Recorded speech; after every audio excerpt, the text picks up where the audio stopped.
अब्दुल इमाम साहब जो MIM के प्रदेश के अध्यक्ष हैं, यहाँ बगल में आफ्ताब साहब जो जनरल सेक्रेटरी है MIM के, उसके बाद औसाफ लड्डन हमारे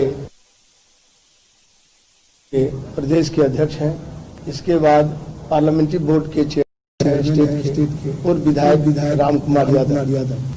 परिचय मैं दे दिया आपको और मेरा परिचय देने की जरूरत नहीं है, आप जानते ही होंगे। तो सबसे पहले मैं आप लोगों से यही अर्ज करना चाहता हूं कि आज इस संयुक्त रूप से माननीय सांसद सह AIMIM के राष्ट्रीय सदर असुद्दीन ओवैसी साहब एवं मैं समाजवादी जनता दल के राष्ट्रीय अध्यक्ष संयुक्त रूप से आज की राजनीतिक परिस्थिति में मुल्क में त्रिध्रुवीय राजनीति की जरूरत है, ट्राइपोलर पॉलिटिक्स का। ये पूरे मुल्क में आवश्यकता है, लेकिन खास करके बिहार में त्रिध्रुवीय राजनीति, चूंकि बिहार का चुनाव भी अभी आसन्न है, तो यहाँ मजबूती से, क्योंकि यहाँ जो विपक्ष है मजबूती से अपने दायित्व का निर्वहन नहीं कर पा रही है। ये अफसोस है, अफसोसजनक बात है, और अपने कर्तव्यों को निर्वहन करने में विफल दिख रही है। इसीलिए हम लोग आज सांप्रदायिक ताकत, जितना पहले कभी इतना आक्रामक नहीं था जितना कि आज सांप्रदायिक ताकत, एक फांसीवादी ताकत आज आक्रामक है। पूरे देश में भी और बिहार में भी मॉब लिंचिंग हुआ, आपको मालूम है। तो हम लोग ये सोचते हैं कि इस स्थिति में सांप्रदायिक ताकतों को जो बढ़ावा मिला है वह विपक्ष के पुरुषार्थहीनता के चलते, तो निर्भीकता से इस लड़ाई को ताकत से लड़ना चाहिए, वो नहीं लड़ पाई। जबकि आज भी बिहार का ये विडंबना है, पूरे देश में 23 मार्च से लॉकडाउन लगा है, अभी अनलॉकडाउन है पूरे मुल्क में, लेकिन बिहार में तो लगातार 30 वर्षों से लॉकडाउन चल रहा है। आप कहेंगे ये कैसा लॉकडाउन है? ये लॉकडाउन तो है ही कोरोना महामारी वाली। 30 वर्षों से सारे उद्योग बंद हो गए, चीनी मिल बंद हो गया, जूट मिल बंद हो गया, आपके यहाँ कटिहार मालूम है। अभी आपको रेशम उद्योग हालत भागलपुर का देख लीजिए, जितना अशोक पेपर मिल दरभंगा वो बंद हो गया, जितना हैंडलूम उद्योग था, करघा उद्योग जिसमें मैन्युफैक्चरिंग के भाई ज्यादा रोजगार मिला हुआ था, उसका भी अब सब बंद। माने एक एक करके सारे उद्योग ठप हो गए, बंद हो गए बिहार। और मजदूर वहां से करीब 3 करोड़ से ऊपर बिहार के श्रमिक बाहर जाने के लिए, बाहर जाया रोजी रोटी के लिए बाहर जाकर कितनी जिल्लत, कितनी यातनाएं सही है कि जब कोरोना महामारी हुआ तो यहाँ आने के क्रम में 300 से ऊपर श्रमिकों की जानें गंवानी पड़ी। यहाँ तक कि साइकिल से भी श्रमिक यहाँ दरभंगा पहुंचा। आपको मालूम होगा एक बच्ची वहाँ साइकिल से अपने बीमार बाप को लेकर चला है।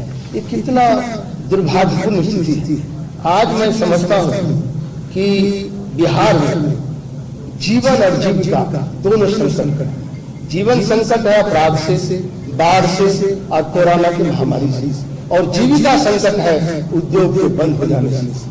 बेरोजगारों का फौज है पूरे बिहार में, इतनी हालत खराब है बिहार की, ये बहुत ही चिंता का विषय है। चाहे सबसे ज्यादा श्रम शक्ति का पलायन हुआ है सीमांचल इलाके से, सीमांचल के बाद मिथिलांचल, कोसी अंचल, तिरहुत अंचल, जहाँ तक ये ट्रेन भरा हुआ मिलेगा। कहाँ जा रहे हैं? तो कर्नाटक जा रहे हैं, दिल्ली जा रहे हैं, आसाम जा रहे हैं, सभी लोग ट्रेन में भर भर कर बाहर जा रहे हैं। यह जो दुर्भाग्यपूर्ण स्थिति है कि हमारे लोगों को जॉब नहीं मिलता है बिहार में। और आपको मालूम होगा कि अभी सरकार ने वादा किया था कि जो लोग कोरोना में लौट के आए हैं 40 लाख मजदूर, उनको हम जॉब देंगे। जॉब नहीं मिलने के कारण आधे से अधिक अपनी रोजी क्लिक से बाहर। तो बिहार का सभी का इतने बड़े पैमाने पर पलायन समस्या है। इस पलायन से हमारा जो उत्पादन है, राष्ट्रीय उत्पादन अनाज, उस पर भी प्रतिकूल असर पड़ता। तो मैं आपसे ये अर्ज कर रहा था। दूसरी तरफ आज पूरे देश में किसानों के उत्पादों जो समर्थन मिल रहा था उसको कॉर्पोरेट के हाथ से नीलाम कर दिया। अभी ताजा पूरे देश में अभी किसानों में कहर मचा हुआ है। आज पता करिए हरियाणा से लेकर यहाँ तक अभी हमको कल ही संपर्क किया किसान के नेता 25 तारीख को पूरे राष्ट्रीय स्तर पर बंद कार्यक्रम करेंगे। किसानों का जो उत्पादन था उस पर भी कॉर्पोरेट को लगा दिया। वो अपना भाव तय कर सकते हैं, बेच सकते हैं। कॉर्पोरेट के उसको जो समर्थन मूल्य मिलना था एमएसपी वो भी अब उनको नष्ट नहीं हो। तो किसान का भी हालत बदहाल है बिहार। इसीलिए इन सारी चीजों को देखकर और जो मजदूरों में हाहाकार है, इस सब को लेकर से हम संयुक्त जनतांत्रिक सेकुलर गठबंधन हम लोगों ने तय किया है। एक गठबंधन यहाँ बना है जिसका नींव अभी ओवैसी साहब रख रहे हैं। यह गठबंधन बिहार नया विकल्प और बेहतर बिहार बनाने के लिए कटिबद्ध है, संकल्प। और यह गठबंधन बिहार में चुनाव को अपने अपने प्रभाव क्षेत्रों में पूरी मजबूती से लड़ेगी। इसीलिए लड़ेगी कि अपनी उपस्थिति दर्ज करके गरीबों का पलायन समस्या को लेकर, बेरोजगारी की समस्या को लेकर, भ्रष्टाचार को लेकर, शिक्षा का गिरता हुआ स्तर को लेकर, इन सब सवालों को उठा करके मजबूती से उसका आवाज बने। इस गठबंधन का दूसरा विजन है व्यवस्था परिवर्तन करने का। जैसे हर प्रकार का गैर बराबरी, सामाजिक, राजनीतिक, सांस्कृतिक, धार्मिक जितनी गैर बराबरी है उसके खिलाफ मुखातिबत के लिए प्रतिबद्ध है ये जो हमारा गठबंधन है। बिहार चुनाव तो मात्र एक पड़ाव है। यह बिहार से अपनी मजबूती दस्तक देगी। आगे मुद्दा आधारित आंदोलन के लिए यह प्रतिबद्ध है, संकल्पित कमिटी। इस गठबंधन को प्राथमिकता रहेगी जो मुख्य धारा में नहीं है उनको मुख्य धारा में लाने और अपराध मुक्त, भ्रष्टाचार, पलायन मुक्त और शिक्षा में सुधार, बेरोजगारों के लिए अवसर पैदा करना, किसान मजदूरों उसके कृषि उत्पादन को वाजिब हक दिलाना, संयुक्त जनतांत्रिक सेकुलर गठबंधन यूडीएसए, यूनाइटेड डेमोक्रेटिक सेकुलर अलायंस। और यह व्यवस्था परिवर्तन का अभियान आंदोलन केवल बिहार तक नहीं सीमित रहेगा, पूरे देश में यह अभियान चलेंगे। हमारी यह गठबंधन किसी भी अपराधी और भ्रष्टाचारियों को किसी भी कीमत पर टिकट नहीं देगी। हिम्मत है और रोकने को बड़े भारी 15 साल का नारा देते हैं। बुराई से बुराई साफ होगा क्या? बुराई से बुराई की लड़ाई से बिहार की आम जनता को कोई बुनियादी समस्या से निजात नहीं मिलेगी, क्योंकि ये कीचड़ से कीचड़ की लड़ाई। कीचड़ से कीचड़ साफ नहीं होता, साफ पानी से साफ होगा। वो साफ होगा, इसी गठबंधन बनाया। यूडीएस समान विचारधारा वाले दलों से गठबंधन का दरवाजा खोले हुए हैं, लेकिन इसमें तालमेल का क्रम अभी भी जारी रहेगा। जो भी दल समान विचारधारा रखते हैं, इस सिद्धांत को मान के चलते हैं, उससे हमारा कोई दुराव नहीं है, क्योंकि हम मजबूती से सांप्रदायिक ताकत के खिलाफ यह गठबंधन है। और जो भी बिहार की हालात है उन हालातों को पटरी पर लाने के लिए, क्योंकि राजनीतिक पटरी से उतर गया, इसको पटरी पर लाने के लिए भी हमारा ये गठबंधन, अन्य राजनीतियों को, दलों को भी हम ये इस आज के इस प्रेस संवाददाता सम्मेलन से या प्रेस वार्ता से ये कहना चाहते हैं कि आपकी हिम्मत जुटाओ और कहो जो बेईमान ठेकेदार है, अपराधी है, माफिया है, भ्रष्ट अफसर है या भ्रष्ट राजनेता है, उसको अपने दल से टिकट नहीं देने के लिए साफ सुथरी राजनीति को प्राथमिकता दें। ये हिम्मत है तो हम सभी दलों के लिए कहते हैं। बिहार में जो दल है आज हमारा यूडीएस है, इस गठबंधन को भ्रष्टाचारी को हम अपराधी को टिकट नहीं देंगे। हिम्मत है तो वो दल भी इस चुनौती को स्वीकार करें। कुछ तो होगा उसमें, कोई भी दल इस बात को स्वीकार कर ले तो अब और मैं यह भी कहूँगा, यह जो संकल्प है, यह जो गठबंधन है, वह बिहार के बदलाव और बेहतर बिहार बनाने का अभियान भी है, संकल्प भी। इन्हीं शब्दों के साथ आज मैं अपनी बात को यही पूर्णविराम करता हूँ। फिर जो आपका प्रश्न होगा उसका जवाब देंगे हमारे सदस्य। हाँ, 2 दलों का अभी हुआ है, समाजवादी जनता दल डेमोक्रेटिक AIMI,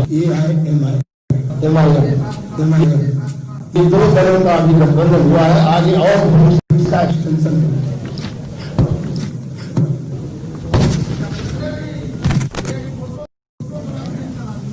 ये भला मीडिया को यही चाहिए ना, खड़े हो जाते हैं, खड़े से हो जाएगा। जी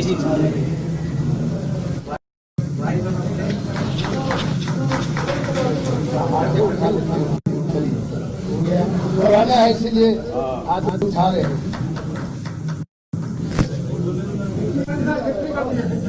अच्छा चलिए।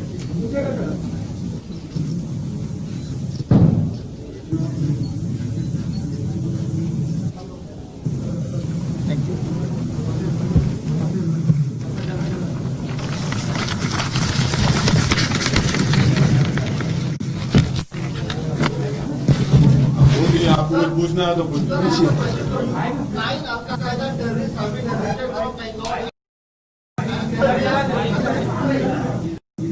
आपको माइक का हेल्प चाहिए।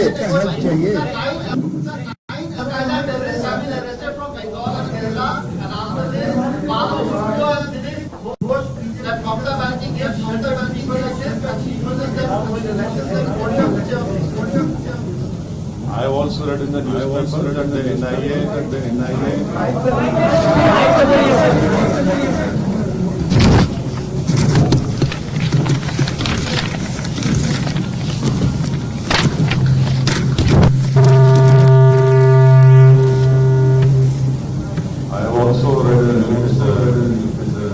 news reports that 9 people have been arrested, and they have been alleged to be part of Al-Qaeda and other terrorists.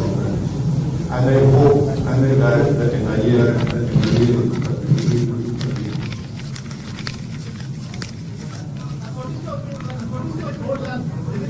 you see, I speak for others, speak for other political parties.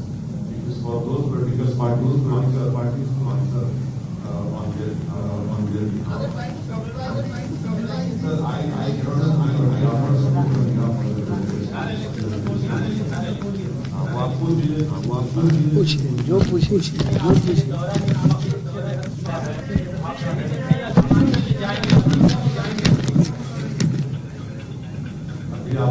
अभी आपको UDSA के कर्मियों से तफसील बताई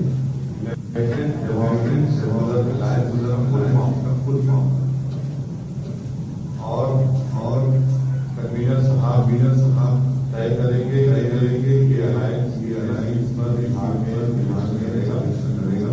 अफरोडीमान साहब हमारे अध्यक्ष हैं, बहुत अच्छे हैं, उसके भी बैठकर कन्वीनर साहब के साथ पूरा तय करेंगे और वो यकीन है कि बिहार की जनता इकाई मोहब्बत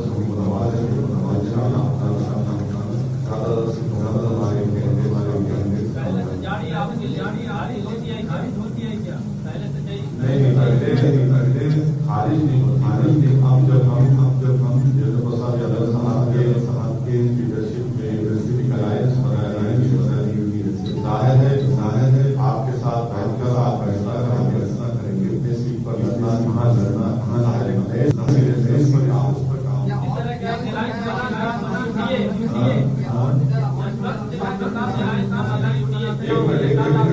मैं बताऊँ बात कर रहे हैं,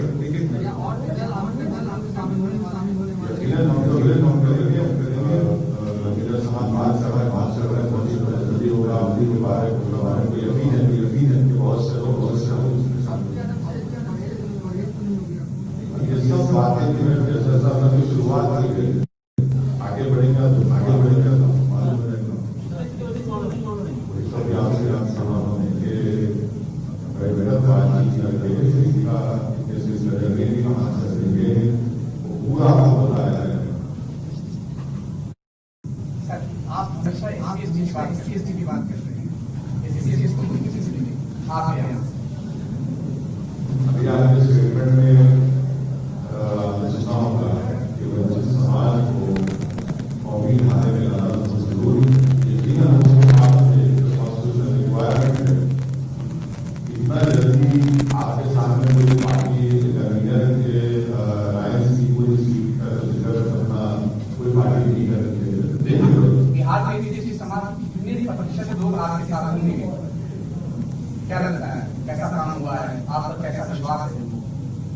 अब देखिए, कोई पॉलिटिकल पार्टी है कोई हमारे साथ, और आप बहुत ज्यादा हमारे साथ है और हम पूरा यकीन है, क्योंकि एक सीनियर पॉलिटिकल लीडर हमारे साथ है जिनकी जिंदगी पॉलिटिकल शुरुआत ही हो उसी समाज अपलिफ्टमेंट के उसके ऊपर हुई है।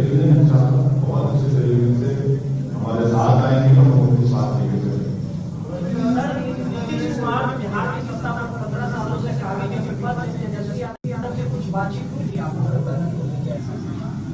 नहीं, हमसे तो कुछ नहीं। देखिए रियलिटी क्या कुछ क्या सब करना पड़ेगा। आप कुछ कर बता दीजिए, आप आरजेडी के लोग कहते हैं कि हमारा वोट काटने आ गए। हाँ, अब ऐसा है ना कि पार्लियामेंट इलेक्शन में कितने आरजेडी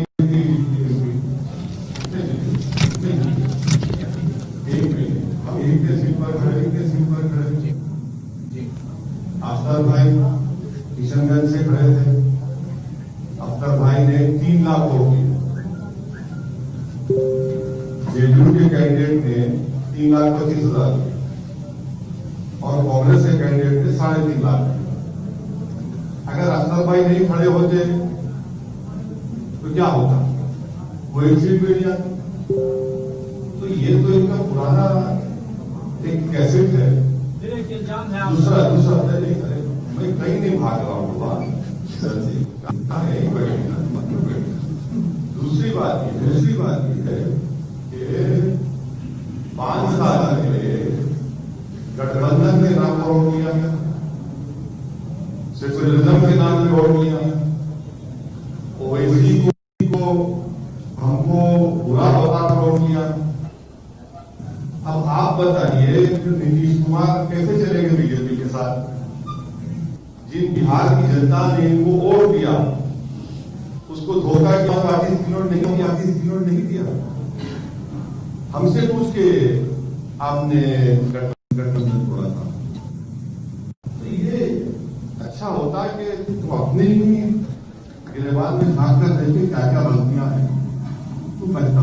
बिहार में सेकुलर पार्टियां क्यों लड़ती है? उन्हीं इलाकों में जहाँ चुनाव लड़ना चाहते हैं वहाँ भी तो कम से कम राय की गुंजाइश हो सकती है, ध्यान होना चाहिए। मैं आपसे कह रहा हूँ सर, उनको बता दीजिए हम किसी से नहीं डरते, हम इलेक्शन लड़ना चाहते हैं। कुछ दिन पहले आरजेडी से मिले थे, अख्तर भाई मिले थे नहीं मिले थे, मिलते हैं, मगर इसको आप ये कहना कि मिले थे वो नहीं, वो मिला था नहीं, आज भी हम बोल रहे हैं आपसे। मैंने कहा कि आप हमारा मैसेज कन्वे करिए, बताइए क्या बोलते हैं वो भाव नहीं दिया क्या सर? हाँ, भाव नहीं दिया क्या?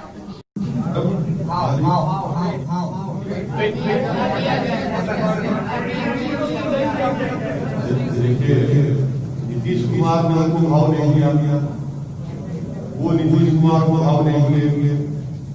इस तमाम चीज में बिहार की जनता को धोखा दिया गया था 5 साल में।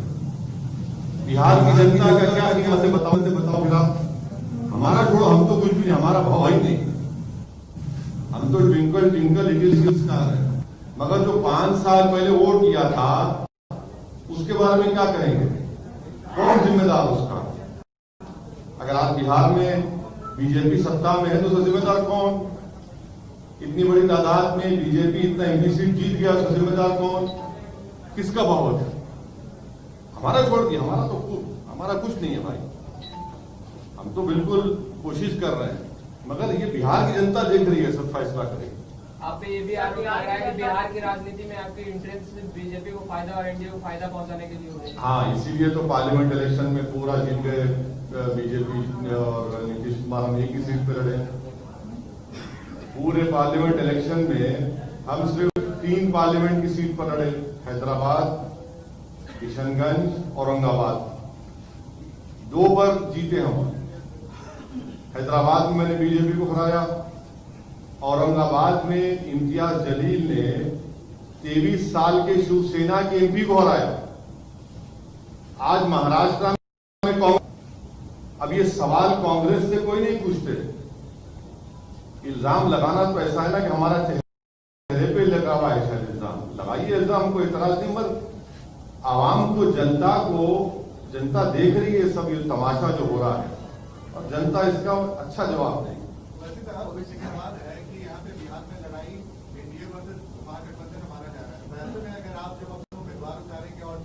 आपको क्यों लगता है कि आपकी राय है या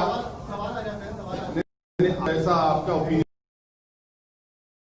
हाँ, आप एक और गठबंधन बनाने की कोशिश कर रहे हैं, लेकिन जो वोट बैंक के आप दावा करते हैं वो वोट बैंक माना जाता है, तो कहीं ना कहीं वोटों का बंटवारा।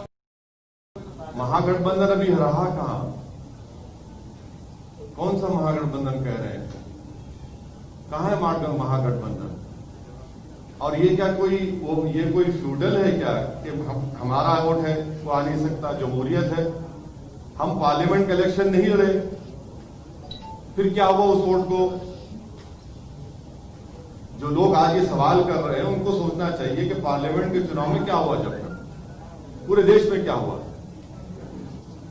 ये जो इनका जो फ्यूडल एटीट्यूड है ना कि हमारा वोट, अरे भाई क्या जनता है, ये जमहूरियत है, डेमोक्रेसी है, जिसको चाहे वोट डालेगी नहीं डालेगी, हमारा वोट।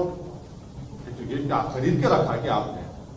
आखिर चुनाव के वक्त ओबीसी को इतना बिहार का चिंता क्यों हो रहा है? अरे ये गलत बात है। सीमांचल में जो हम काम कर रहे हैं, कई मर्तबा हम वहां पर गए, बाई इलेक्शन में तो हमने कांग्रेस को हराया। थोड़ा सर्वे कर लो मेरे भाई, थोड़ा क्वेश्चन पूछने से पहले थोड़ा बैकग्राउंड चेक किया करो।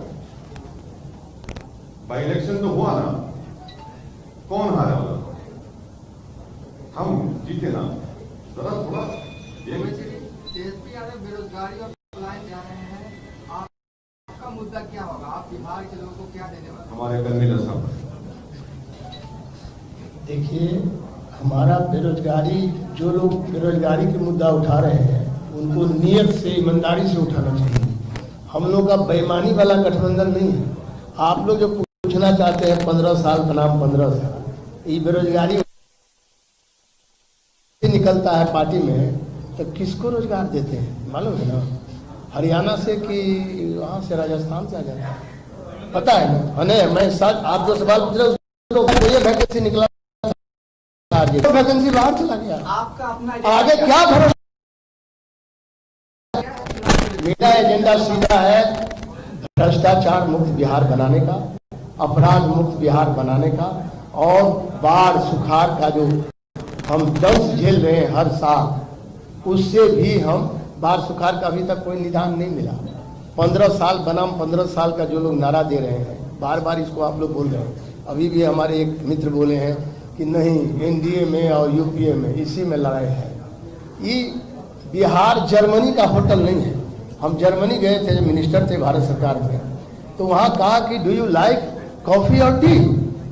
नो अदर ऑप्शन, मैंने कोई दूसरा ऑप्शन नहीं। हम लोग नींबू पानी लेके कोरोना से भी मुकाबला करेंगे, इम्यूनिटी बढ़ाएंगे, बेरोजगारी का भी हल का समस्या आवाज उठाएंगे, और उद्योग को भी खड़ा करेंगे बिहार में, ताकि बिहार फिर से पुराना जो हमारा धरोहर था, उद्योग था, यहाँ औद्योगिक क्षेत्र था। यहाँ आपको मालूम है कि चीनी मिल था, 36 चीनी मिल था, 36 बंद हो गया। किसका कारण?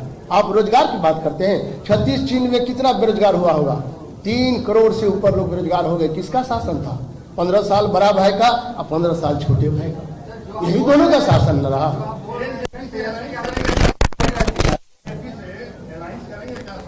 अब देखिए हाइपोथेटिकल क्वेश्चन का, I am not going to answer you.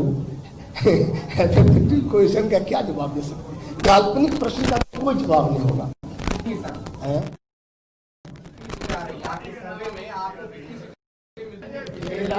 मेरा सर्वे हो रहा है। हम लोग देखिए, हम लोग जमीनी कार्यकर्ता का अभी पूरी तरह चिन्हित किया जा रहा है। एक सप्ताह में आपको बताया जाएगा, अभी तय। सवाल आपसे है, बिहार में 243 सीटें हैं, लगभग आपने कितनी सीटों पे ये होमवर्क किया हुआ है कि आप लोग की जो नई अलायंस है वो चुनाव लड़ सकती है? वैसे ही आपको सवाल है सर, शायद आप देर से आए। शुरुआत में ही हमने कह दिया कि हमारे कन्वीनर साहब और विमान साहब और आप सब लोग बैठकर बातचीत करेंगे, तय करेंगे और फिर आपको जरूर बताएंगे कि बिहार के कितने असेंबली क्षेत्र से हमारे यूडीएसए के अलायंस के कैंडिडेट होंगे। थोड़ा वक्त दीजिए, इंशाल्लाह आपको बराबर मालूम, कोई आपसे पूछने वाली बात नहीं, आपको बताएंगे, आपको अवगत करा। बिहार की राजनीति में पार्टियों का मानना है कि आपके बिहार आने के बाद एक के बाद बोलिए। आपकी पार्टी पर ये आरोप लगता है कि आप एक वर्ग विशेष की राजनीति, एक समुदाय विशेष की राजनीति करते हैं। तो लगता है, उनको लगता है, हमारे पॉलिटिकल अपोनेंट को लगता है, वो उसमें कोई सच्चाई नहीं, बिल्कुल कोई सच्चाई नहीं। सच्चाई नहीं है। पार्टियों का पार्टियों का मानना है कि पर जो राजनीति है वो काफी तेज हो जाएगी। अरे हम तो बात ही नहीं कर, हम तो वंचित समाज की बात, वंचित समाज, पूरी समाज की बात कर रहे हैं। कहाँ एक विशेष समाज की बात। Okay sir, thank you sir, बहुत शुक्रिया।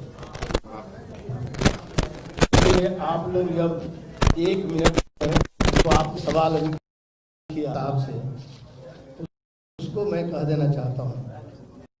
कहने को एक हम थोड़ा कविता भी करते हैं, सुन लीजिएगा, है समय 1 मिनट। कहने को तो अपना राज है, लेकिन भ्रष्टाचारियों और चोरों के सर पर ताज है। होती उसी का काज है, बेईमानों में जो बात है उसका काम हो। समझने का यही अहम एक सवाल है, हिंदू हो या मुसलमान, आप सवाल पूछ रहे थे, सबका लहू लाल है। कोई राम कहे, कोई कहे रहीम, कोई केशव कहे या कोई कहे करीम, सब में बसता एक ही राम रहीम। मार मत कोई, श्याम रहे या सलीम। समझने की यही अहम एक सवाल है, हिंदू हो या मुसलमान, सबका लहू लाल है। बस यही हम आप जो सवाल पूछे थे उसका जवाब। थैंक यू सर, बहुत शुक्रिया, थैंक यू।